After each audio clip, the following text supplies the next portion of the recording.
Buenos días. Es el miércoles y son las 12. Hello, everyone. It's Wednesday. It's 12 o'clock, so it's time for our second Community Spanish of the week, number 2 of 3, broadcasting every Monday, Wednesday, and Friday at noon.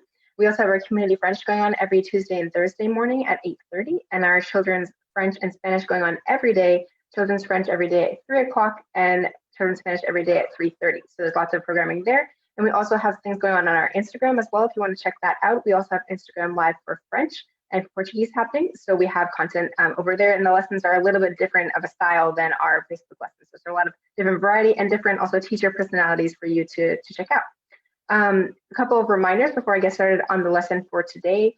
July classes are coming up starting next week. So there's still maybe a couple more days for everyone to register if they want to join a class. So please get in touch with us as soon as you can if you're interested in finding a class for July. If you need any help to figure out which is the right class for you or what's the best option, what's happening, please reach out to us either through our website or you can reach out to me directly to let me know about what help you need, and I'm happy to help. One other last reminder before I get into the content is that on our Facebook Live page on the Rola Languages website, we have posted almost all of the videos up to date. Just have a couple more updates to do, but almost all of the videos are there as of now. So you can check out everything nice and organized. So you can see all the videos we've done.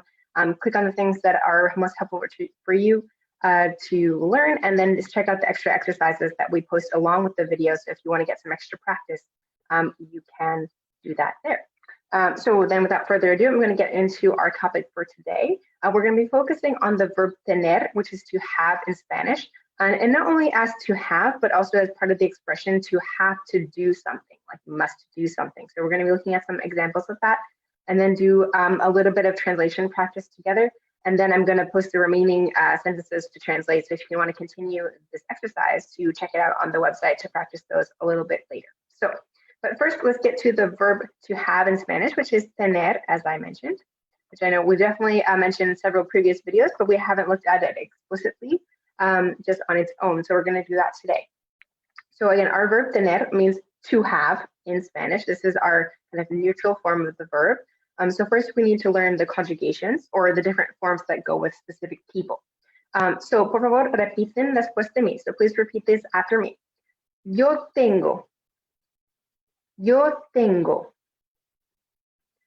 Tú tienes. Tú tienes. Él, ella, usted tiene. Él, ella, usted tiene.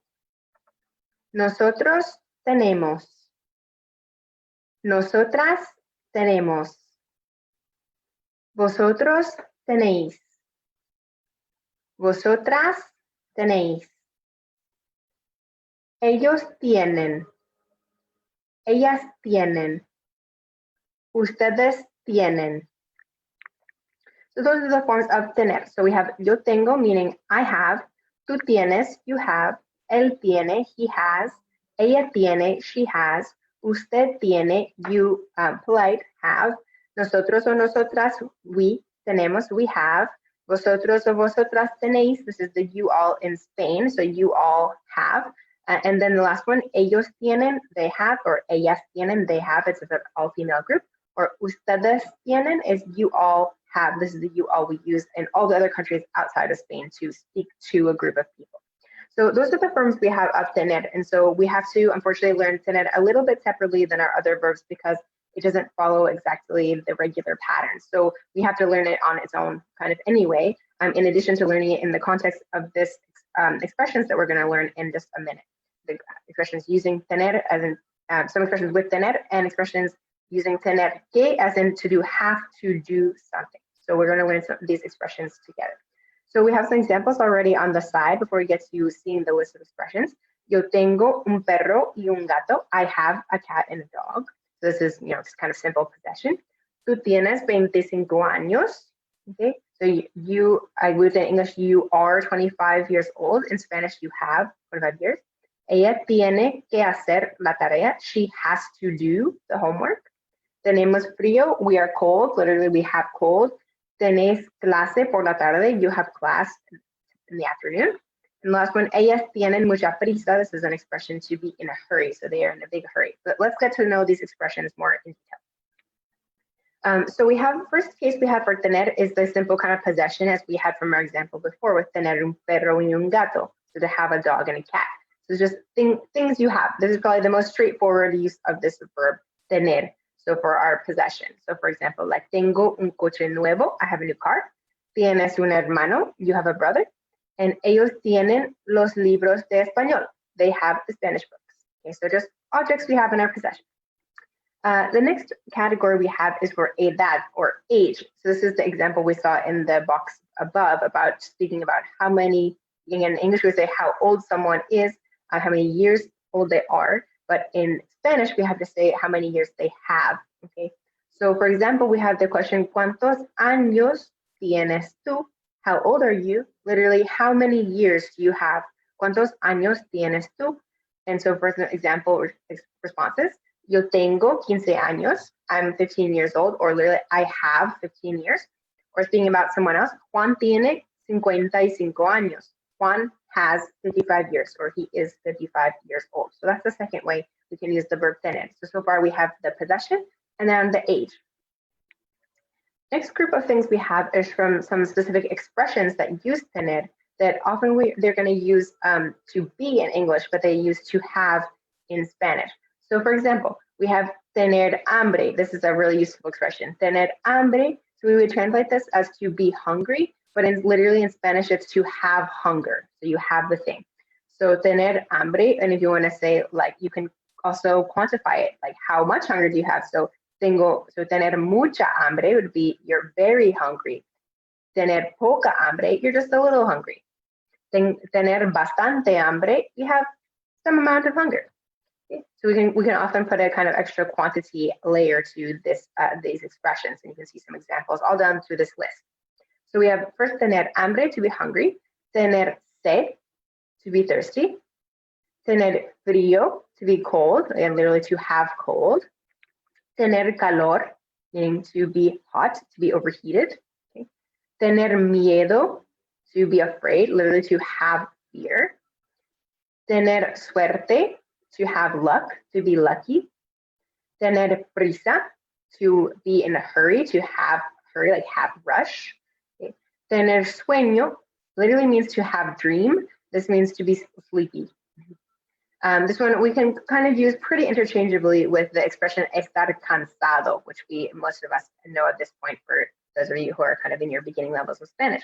This is a little bit of a kind of synonym with this one. So we can say estar cansado or tener sueño. The next one we have is to be right, as in like you have the correct answer, the correct information, is tener razón. Tener razón. And then if you're wrong, it's no tener razón. Okay, so again, literally to have reason, but we would say to be right isn't to be correct. Okay, so those are some examples of some expressions we can definitely use on a daily basis. So these are, I think, very helpful for all of people learning Spanish, no matter your level. You have to use these expressions probably a lot in your everyday thing. So those are kind of some of our expressions with tener. And then the last thing we were going to look at here is a little bit of a kind of structure about how to say when you have to do something. Okay, so this is the obligación or obligation. So this one, we're going to use a 3-part formula to help put these things together, and then you can just kind of plug it in for whoever you're speaking about. So the 3 parts, the first one we're going to start with is the part of tener. Okay, so we have to use the form of tener that goes with the specific person. So as we know, we've learned the conjugations. So it could be for yo, it's yo tengo. If it's for you, tú tienes. For he, she, you formal, tiene. For we, tenemos. For vosotros, again, the you all in Spain, tenéis. Or the last one, either if it's they or you all, it's going to be tienen. So we have to start with that as our first one. So that'd be our part 1. And I can even put the numbers there to make it extra clear. So we have our part 1 for tener. The second part we have to put, and this does not change, so it doesn't matter what person it is going to be que. So que is the second part we have to have in all of these constructions of explaining that we have to do something. And the third part you need is an infinitive verb. This is kind of what's the most important action that you want to express? What is it that you have to do? So again, these are the 3 parts that we need to put together to make this expression. So first part is our form of tener, going with the person we're speaking about.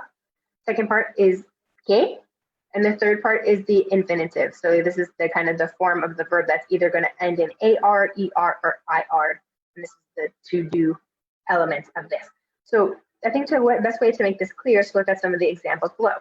So we have, for example, tengo que cocinar la cena. I have to cook dinner. So again, we have our first part, tengo, goes with yo. So it's the first part of the formula. Second part is que. And then the third part is the infinitive. So this is going to be in the neutral form, again, ending with AR, ER, or IR. In this case, it's cocinar. So tengo que cocinar la cena. I have to cook dinner. Okay. Next example. Tienes que estudiar para la prueba. You have to study for the test. So again, this form of tienes is going with tú. Then we have followed by que. And the last part is the infinitive estudiar, to study. Last example here, Sofía tiene que ir a la cama más temprano. Sofía has to go to bed earlier. Okay, so this we can see again, tiene goes with Sofía, the ella form. Okay, our second part, and then our final part is the infinitive ir, to go. So that's the structure we're going to use with this kind of expression to say what you have to do. So just to recap that quickly before we go on to the exercise. So we had, again, first our simple form of tener is posesión, possession, things that we have. Then we have all talking about edad or age, talk about how many years we have. Then we have a set of some useful expressions. For example, tener hambre, tener sed, tener frío, tener calor, tener miedo, tener suerte, tener prisa, tener sueño, tener razón. So those are some examples. Now, there are many expressions, but obviously you want to prioritize as you learn. You can't just learn them all at once. So just pick the maybe 3 at a time that you think are the most useful for you as you try to learn some of these expressions, but they're all pretty useful ones. And then the last one we just looked at is to talk about things that you have to do. So this is a structure that uses tener as the base, but we're going to add a little bit more onto it. So we have the form of tener plus que plus the infinitive, the kind of neutral form of the verb to make this. So before we get to the exercise one last time, we're going to repeat together the conjugations of the verb tener to make sure they're fresh in our mind as we go to do the exercise. So por favor, repiten después de mí. Yo tengo. Tú tienes. Él tiene. Ella tiene. Usted tiene. Nosotros tenemos. Vosotros tenéis. Ellos tienen. Ustedes tienen. Muy bien. So we're going to go ahead and do a little bit of translation practice together. So we're going to do, this exercise has 16 sentences in total. So we're only going to do the first 8 together, and then I'm going to post the second 8 sentences up on the website for the extra exercise. So feel free to check that out after. And now while we're doing this activity together, please feel free to write your answers in the comments to see what do you think for these translations about how they should be in Spanish, and we can work together and see how it goes. So, número uno. They are 20 years old. They are 20 years old. So we start first with the they, so we know which is ellos. And we know when you're expressing age in Spanish, it's instead of saying they are, we're going to say they have a certain number of years. So the form that goes with ellos is tienen, as we learned, okay? Then 20 years, 20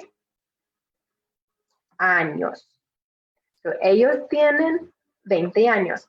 They have 20 years, or in English, they are 20 years old. Okay, siguiente, next one.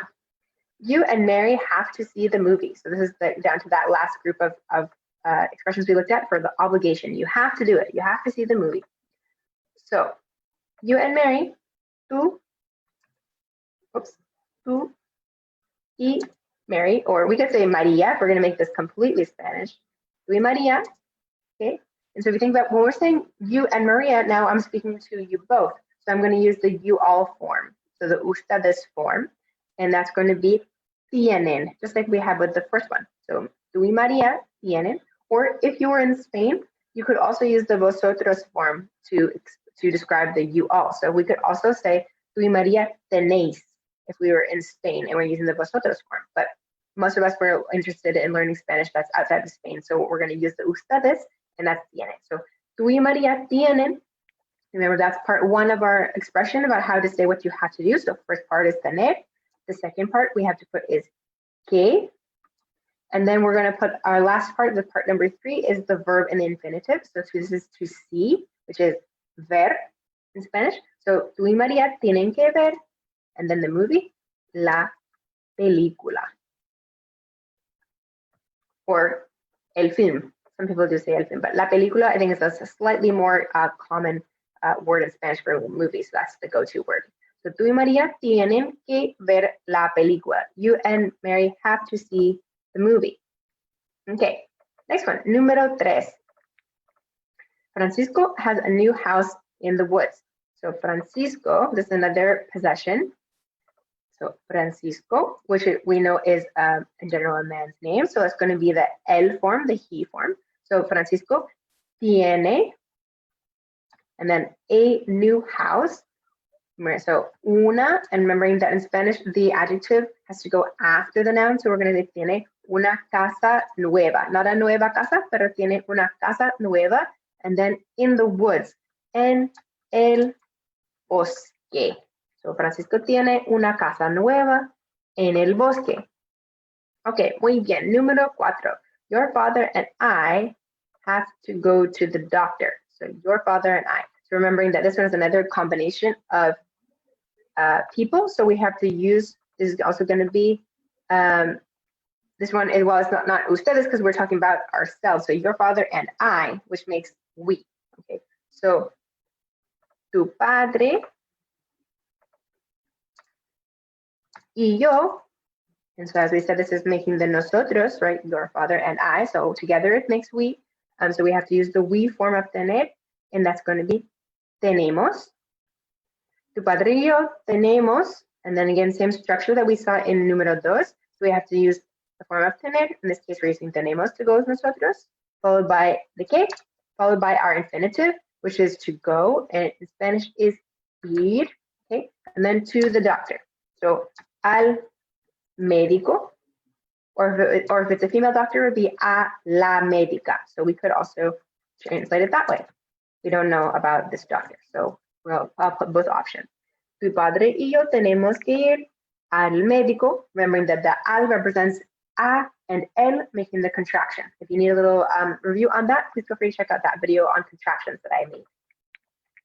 Número 5, next one, number 5. I don't have a car, I have to take a taxi. Okay, so we start with the, again, possession. So I don't have a car, and this is a negative one. So no tengo, or yo no tengo, if you would like to include the person.